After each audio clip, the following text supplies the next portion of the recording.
Esta é mais uma live da página Caio Mirabelli. A minha convidada de hoje é a Nena Dupré.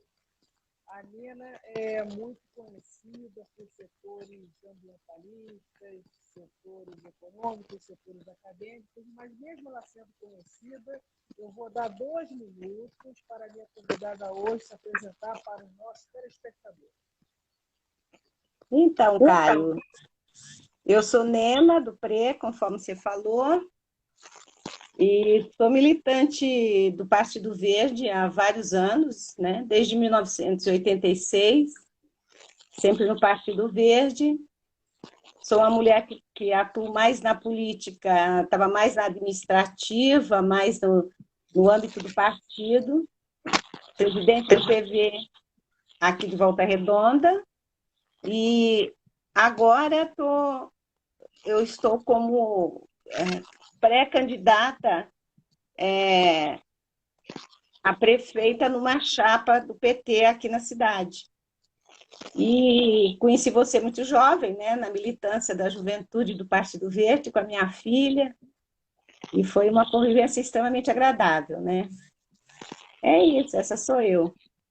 Maravilha. Nena, aproveitando que você tocou no assunto...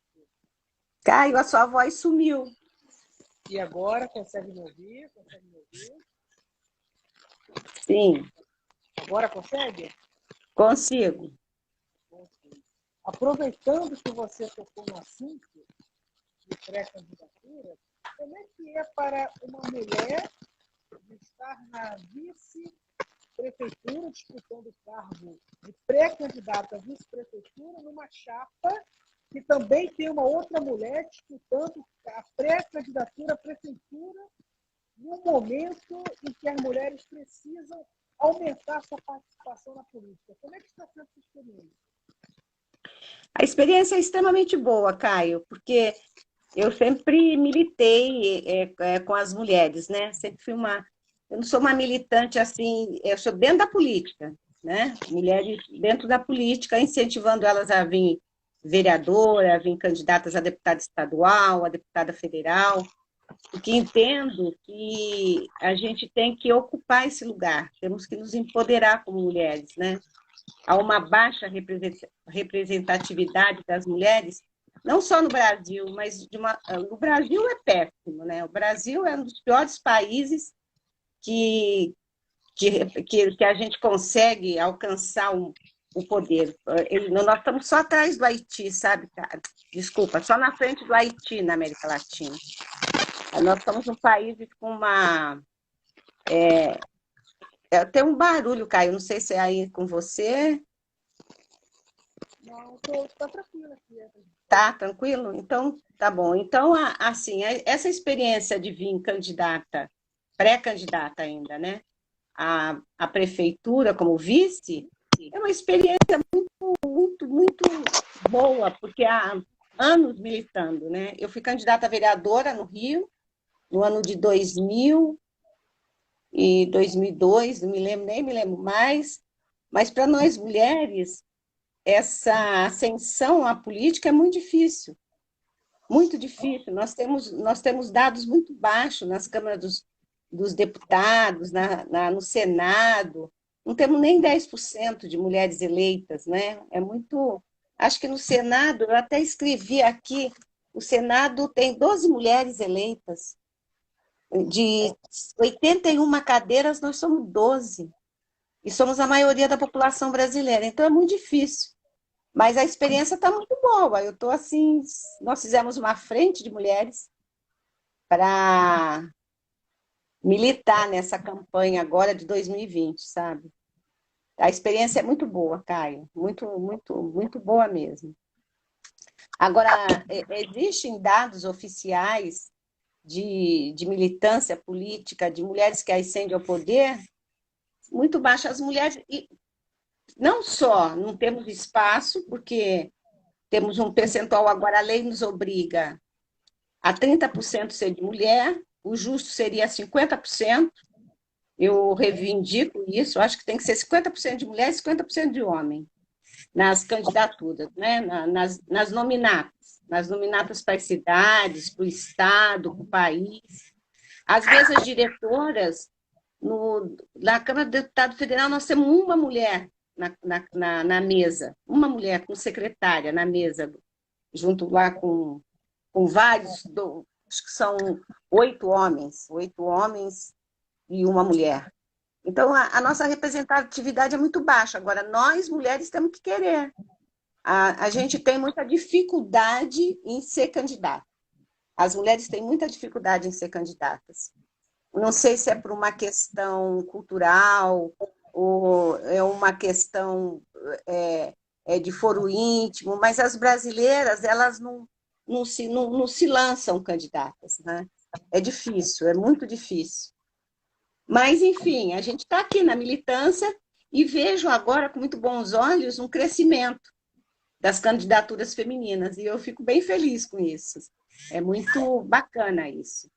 Nena, me tira uma outra dúvida. Com relação à política nacional, tu achas que a participação feminina tende a aumentar ou vai estagnar? Eu acho, assim, acredito muito que vai crescer. Por que eu acredito nisso? Eu estou vendo mais mulheres com esse desejo.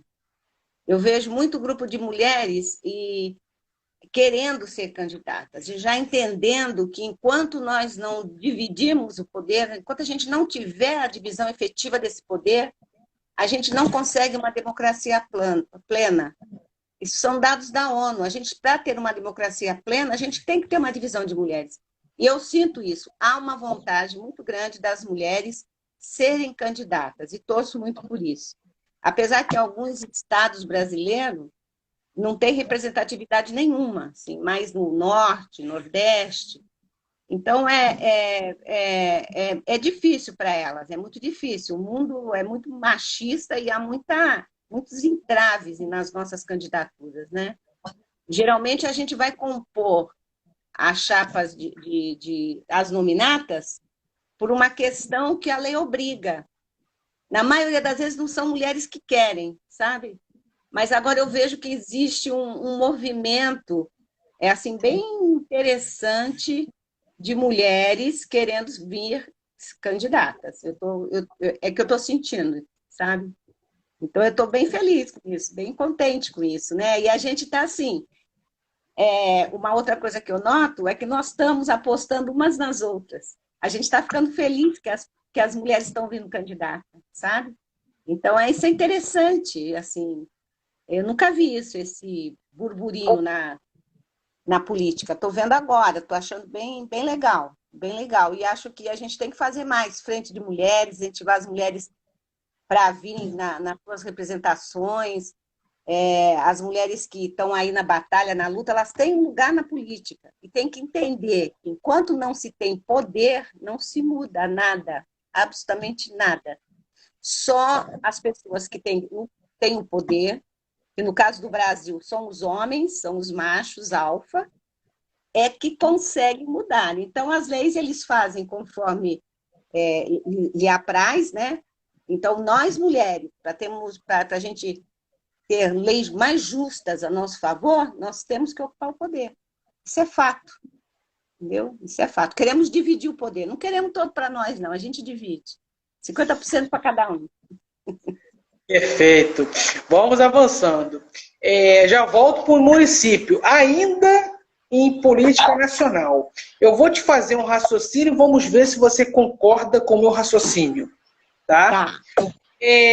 Em 2018, nós tivemos a saída da esquerda do poder e a entrada da direita.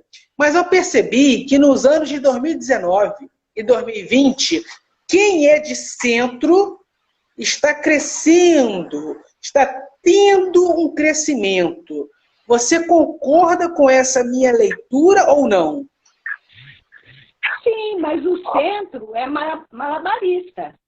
O centro ele vai para onde o barco tende, entendeu? O centro ele consegue sempre se manter no poder e sempre crescer. As pontas são mais difícil crescer. Tivemos agora essa ascensão que você chama de direita e que eu chamo de fascismo no Brasil, meio que assustador, é uma coisa que me assusta muito, mas foi uma questão assim que eu imagino muito pontual, né? Porque, Caio, você veja bem, nós somos uma democracia jovem, o Brasil é uma democracia jovem. Nós estamos desde 1988 exercendo a democracia. Então a gente tem coisas para experimentar. Então a gente experimentou a esquerda, que aqui foi muito boa, muito boa. O governo esquerda aqui no Brasil, do PT, ele foi muito bom, ele fez uma justiça social muito interessante. E agora vem a direita, e nós estamos vendo. E agora a gente pode medir para onde a gente quer. Agora, o centro do Brasil, chamado Centrão, né? Que agora tem umas outras divisões aí, o Centrão do Rodrigo Maia, o Centrão do Bolsonaro, o Centrão, não sei, são vários centrões, né? Ele consegue se manter no poder e cresce à medida dos interesses dos senhores deputados. Entendeu? É isso que eu penso. Meu pensamento é esse. Não sei se você concorda. Agora, Nina, por que no passado o Brasil ele tinha tanto na esquerda, no centro, na direita, intelectuais, pessoas capacitadas para administrar a máquina pública, pessoas éticas, coerentes, e hoje em dia nós temos muito mais pessoas antiéticas e despreparadas em vários grupos do que no passado? Por que a política deu uma piorada no Brasil? Caio, eu imagino que seja porque a nossa qualidade de ensino caiu muito, não é? Você não concorda comigo? A gente tem uma qualidade de ensino cada dia pior. Então, na minha época, eu me lembro que tinha pessoas, parecia que tinha mais intelectuais, mais pessoas interessadas na política, mais pessoas que liam mais, lia-se mais. Agora a gente não tem... Pode ser que eu não tenha, não estou com um bom raciocínio, mas eu acho que é um pouco da falta do interesse do governo, do Estado brasileiro, em ensinar as pessoas, entendeu? Para eles, quanto menos educação formal o brasileiro tiver, melhor de ser manipulado. Então, a educação caiu muito no Brasil. O acesso, ela melhorou nos governos mais progressistas, mas ela recua, né? Nesse governo, então, você viu quanto dinheiro foi tirado da educação, da pesquisa científica, foi retirado, porque não é interessante para um governo que o povo seja inteligente, que o povo seja educado, que o povo seja formado, que a gente tenha raciocínio, que a gente vá para o mundo intelectual. Por que eles estão tirando a filosofia? A filosofia é a ciência da política. Então, por que tiram isso? Por que a gente não tem que ter acesso aos pensadores? Não é? Então, eu acho que é por isso. Antigamente, a gente tinha porque lia-se mais, apesar de não ter tanto acesso aos livros, mas tinha-se mais biblioteca, né? No Rio de Janeiro, eu morei em Copacabana durante muitos anos, tinha uma biblioteca, agora não tem mais nenhuma. Então, as pessoas vão tirando o acesso daqueles que não podem aos livros, ao ensino. Eu imagino que seja por isso, entendeu? Era mais interessante os políticos antigos, sim, era mais interessante. Mas eles também eram de uma elite muito maior, né, Caio? Você há de concordar que as elites é que ocupavam o poder naquela época no Brasil, né? Era muito difícil. Você vê quantos anos o Lula ficou lutando para ser presidente da República pelo simples fato de ser um trabalhador, né? E quando eu falo do intelecto, da inteligência, você não precisa ser formado, mas você tem que ter uma ajuda do Estado a formar raciocínios, a formar opiniões, compreendeu? A ficar um ser mais inteligente. O Estado pode ajudar a gente a fazer isso, mas o Estado brasileiro não gosta muito. Só mais os governos progressistas que ajudam a gente nisso, né? Perfeito. E falar em educação, eu queria fazer um raciocínio para ver se você concorda, discorda ou se você até desenvolve esse raciocínio. Você deve ter acompanhado aqui que nos anos 80 e 90 nós tivemos no estado do Rio de Janeiro um governo em que priorizou a educação, construindo os CIEPs, popularmente até hoje como brisolões, onde a criança entrava às 7 da manhã, saía às 17 horas, ela tinha aprendizagem em ciências exatas, ciências sociais, ciências humanas, ciências biológicas, ela tinha com o fonoaudiólogo, com o dentista, assistência médica, tinha assistência psicológica e fazia 2 a 3 refeições no dia, aprendia esportes, atletismo, e isso governos sucessores dessa administração. Você concorda com os CIEPs? E se você concorda, você acha viável as prefeituras investirem nesse projeto a nível municipal?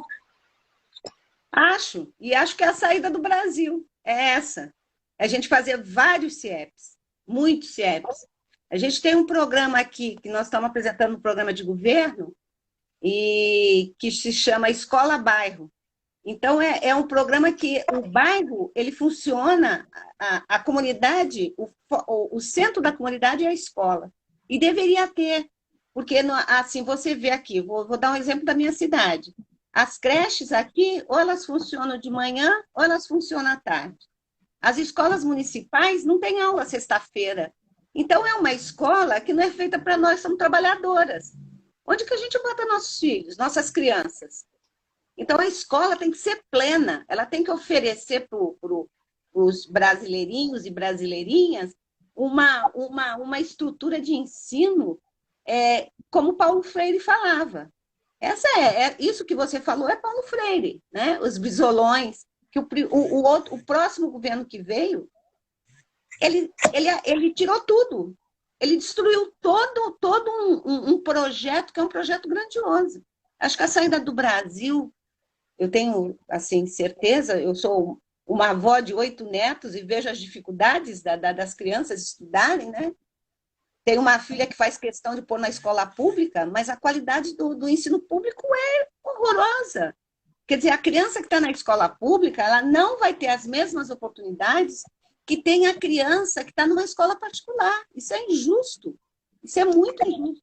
Então, eu acho que os CIEPs seriam super bem-vindos na estrutura de educação brasileira. No Brasil inteiro. Se eu tivesse algum poder, eu faria isso. Eu faria vários CIEPs. Podia até mudar o nome para ficar diferente, mas eu faria naquela estrutura da ideia de Paulo Freire. Faria. Perfeito. Vamos avançando. Nena, a pandemia do Covid-19 deixou claro que todo brasileiro sempre sabia que o sistema de saúde público está colapsado, está um caos, e essa pandemia trouxe tudo à tona, esfregou nas nossas caras essa triste realidade. Então, você percebe claramente que nas 3 esferas de poder, União, que é o governo federal, estados e municípios, está todo mundo vacilando. Não reativam os andares dos hospitais públicos, que estão desativados, demoram a implantar os hospitais de campanha, quando implantam não funcionam e ainda são superfaturados. A pergunta que eu lhe faço é, na esfera municipal, o que dá para se fazer para pelo menos melhorar ou atenuar esse caos que todos os municípios estão passando? Caio, o município, você sabe que o município é um pequeno exemplo do que se passa no país, né? Os hospitais também municipais, eles estão muito empobrecidos. Mas um estado que nem o nosso, um estado capitalista, que visa o lucro, que visa a privatização, que quer pôr essas OS, que elas mais estão... Antigamente, quando as OS começaram, elas fizeram muito bem. Elas começaram lá em São Paulo, elas foram muito bem. De repente, eles viram centros empresariais que visam o lucro. A saúde não pode visar o lucro. Se ela visa o lucro, ela não atende todos os cidadãos igualitariamente. Assim, é lógico que a Covid ela está deixando nós brasileiros e o mundo inteiro muito preocupado e muito angustiado e tudo. Mas uma coisa assim que ela trouxe à reflexão foi pensarmos num sistema de saúde, tanto nós aqui no Brasil, que graças a Deus temos o SUS, que eles não conseguiram dizimar com o SUS antes da pandemia, senão a gente nem o SUS seria mais. Agora, um país como Estados Unidos, rico como Estados Unidos, e os pobres não têm acesso à saúde, isso é muito cruel, isso é um mundo capitalista. O mundo tem que se rever, tem que ser mais solidário, coração mais aberto, acolher mais as pessoas. A gente não pode visar só o lucro. Eu acho justo que o empresário tenha o lucro, é justo. Num país capitalista, ele tem que ter o lucro. Mas ele não pode massacrar toda uma população a favor do lucro. E é isso que está acontecendo nos hospitais. Então, você começa a favorecer os planos de saúde. Você vê o absurdo que foi agora. A ANS ir na justiça pedir para que o plano de saúde não pague o teste de Covid. Como que a ANS faz isso? Ela defende o cidadão ou ela defende os planos de saúde? Então Caio, a saúde, tanto no município como no Brasil todo, ela não pode visar o lucro. Ela não tem que dar lucro. Ela tem que proporcionar uma população saudável, com acesso pleno a tratamentos, a leitos, a tudo, porque nós pagamos muitos impostos, e a gente tem o direito de ter saúde, só que a gente não tem, né? Então, o município também, o município é a mesma coisa. Aqui na minha cidade, estão as OS aí, então, até que não, assim, está um caos, mas não está um caos tão grande, né? Ora abre as coisas, ora fecha, ora está bem, ora cresce, ora diminui. Nós estamos nessa angústia também, mas com hospitais todos da OS. Então, é muito cruel o que se faz na saúde, né? Aqui, graças a Deus que a gente tem o SUS, a gente tem que fortalecer o SUS cada vez mais, né? E ainda bem que não acabaram com o SUS, mas a intenção desse governo, que é um governo extremamente pró-empresário, liberal, né? Que quer vender tudo, ainda bem que ele não conseguiu acabar com o SUS, senão a gente estava pior, muito pior. Muito pior. Tá ótimo, tá uma delícia essa nossa live aqui, mas já estamos caminhando para o final, porque já vai dar 30 minutos de participação. Eu queria que você desse uma orientação para os eleitores do Brasil que estão desanimados com a política. Dê uma palavra animadora para esses eleitores e telespectadores. Não, primeiro, não se pode desistir da política. O mundo é político e a gente não tem como desistir da política. Você não pode falar, eu não gosto de política. Você pode até não gostar, mas você tem que refletir e votar num candidato que você acha um candidato justo, um candidato que trabalhe na justiça social. O que falta no Brasil é a justiça social. É a inclusão dos negros, dos pobres, dos índios, das mulheres, disso que se chama são os diferentes, né? Nós mulheres somos 52% da população. Nós não somos minoria, nós somos maioria. Então as pessoas têm que fazer uma reflexão e devem votar.